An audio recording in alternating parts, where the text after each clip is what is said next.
Здравствуйте, дорогие рукодельницы, гости, подписчики моего канала. Скоро лето и уже пора вязать ажурные кофточки, топы, маечки. Я уже начала искать и подбирать интересные ажурные узоры крючком. В этом видео хочу вас познакомить вот с таким простым, но очень изящным узором. Узор воздушный, легкий, в то же время он имеет интересный рисунок, вот таких вот как петель. Здесь можно по горизонтали, если вязать в поперечном направлении, то по вертикали будет проходить рисунок вот таких косичек петель. Смотрится узор легко, пышно, и в то же время он ажурный и, как я и сказала, очень простой. Я связала вот этот первый образец из полухлопка. Это у меня пряжа на Каденим. В моточек 100 грамм, здесь 200 метров, но мне кажется, эта ниточка немножко толстовата для вязания каких-то кофточек и топов. Допустим, для какого-то еще такого весеннего пуловера такая толщина подойдет, но хочется, чтобы полотно было более такое струящееся, мягкое, поэтому второй образец я свяжу из другой пряжи. Это Газал Organic Baby Cotton. Здесь ниточка в 2 раза тоньше, моточек 100 грамм, в нем 115 метров, и буду использовать крючок номер 3. В конце видео сравним два образца из одной и из второй пряжи. Для начала вязания набираю цепочку воздушных петель, но лучше всего набирать цепочку петель через накид. То есть мы делаем накид и затем еще раз подхватываем рабочую нить и провязываем петельку. Вновь делаем накид, подхватываем рабочую нить и провязываем петельку. И таким образом необходимо набрать нечетное количество петель.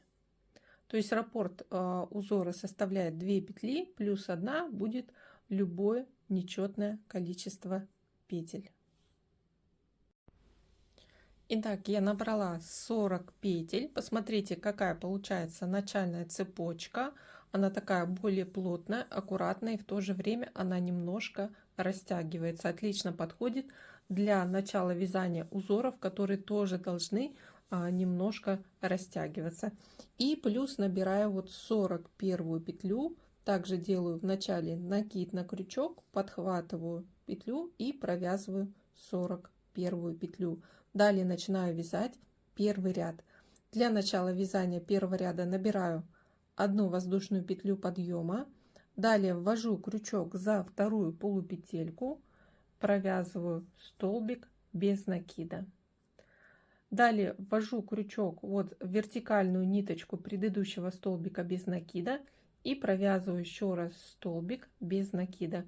Это вместо первого столбика с одним накидом в начале ряда. Выполнив начальный столбик, далее набираем одну воздушную петлю подъема. По сути, мы начали выполнять раппорт узора. Делаем накид и вводим крючок, пропустив одну петлю по ряду в третью петлю за вторую полупетельку и провязываем столбик с одним накидом. Далее вводим крючок в основание столбика с одним накидом за 2 ниточки и провязываем столбик без накида. Вновь делаем накид, пропускаем петлю и в следующую петлю вводим крючок за вторую полупетельку. Провязываем столбик с одним накидом. Затем вводим крючок в основание столбика с одним накидом и провязываем столбик без накида. Вновь делаем накид, пропускаем петлю, в следующую петлю вводим крючок и провязываем столбик с одним накидом. Далее вводим крючок в основание столбика с одним накидом за 2 ниточки и провязываем столбик без накида. У нас получается как будто столбик с накидом с 2 вершинами. Делаем накид, пропускаем петлю и из следующей петли выполняем столбик с накидом. Вводим крючок в основание столбика и провязываем столбик без накида. Итак, повторяем эти действия и вяжем узор до конца начальной цепочки. В конце цепочки мы провяжем из последней петли только столбик с одним накидом. Заканчиваю вязать первый ряд. И из последней петли цепочки выполняю за вторую полупетельку, также ввожу крючок, столбик с одним накидом. Далее столбик без накида. В основании столбика с накидом мы не провязываем. Поворачиваем вязание. Начинаем вязать второй ряд с одной воздушной петли.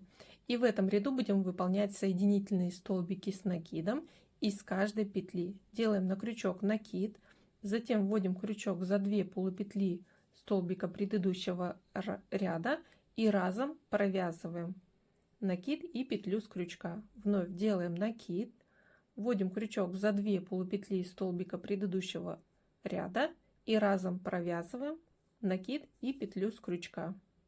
Чтобы легко провязывать эти столбики, придерживайте их в основании.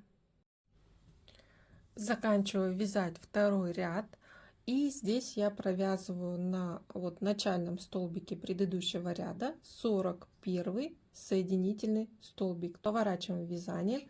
Кстати, каждый четный ряд это у нас будет изнаночный ряд, который мы вяжем соединительные столбики. И получается, каждый нечетный ряд это будет лицевой ряд, и по лицевой стороне вот она сформировалась пышная косичка петель. И начинаю вязать третий ряд точно так же, как первый ряд. Одна воздушная петля, вводим крючок за вторую полупетельку первого столбика, провязываем столбик без накида. Вновь вводим за вертикальную ниточку столбика без накида и провязываем еще раз столбик без накида. Это начальный столбик. Далее одна воздушная петля. Делаем на крючок накид. Здесь вначале мы пропускаем петлю и в следующую петлю за вторую полупетельку вводим крючок и провязываем столбик с одним накидом. И вводим крючок теперь в основание столбика за 2 ниточки и провязываем столбик без накида. Получается столбик с накидом с двойной вершиной. Делаем накид, пропускаем петлю и в следующую петлю за вторую полупетлю вводим крючок, провязываем столбик с одним накидом. Вводим крючок в основание столбика за 2 ниточки и провязываем столбик без накида. И повторяем. Делаем накид, пропускаем петлю, в следующую петлю за вторую полупетельку вводим крючок, столбик с накидом.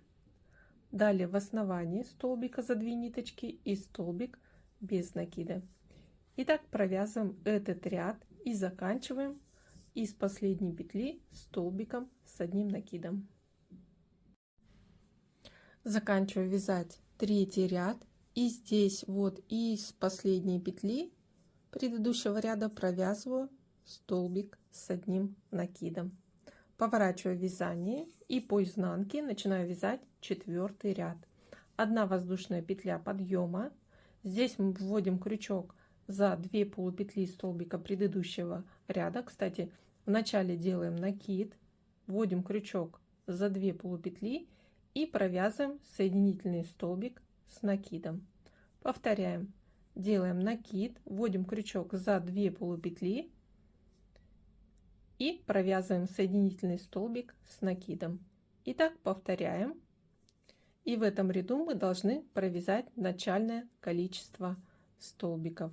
Далее при вязании узора идет повтор, провязываем первый и второй ряд или повторяем эти ряды.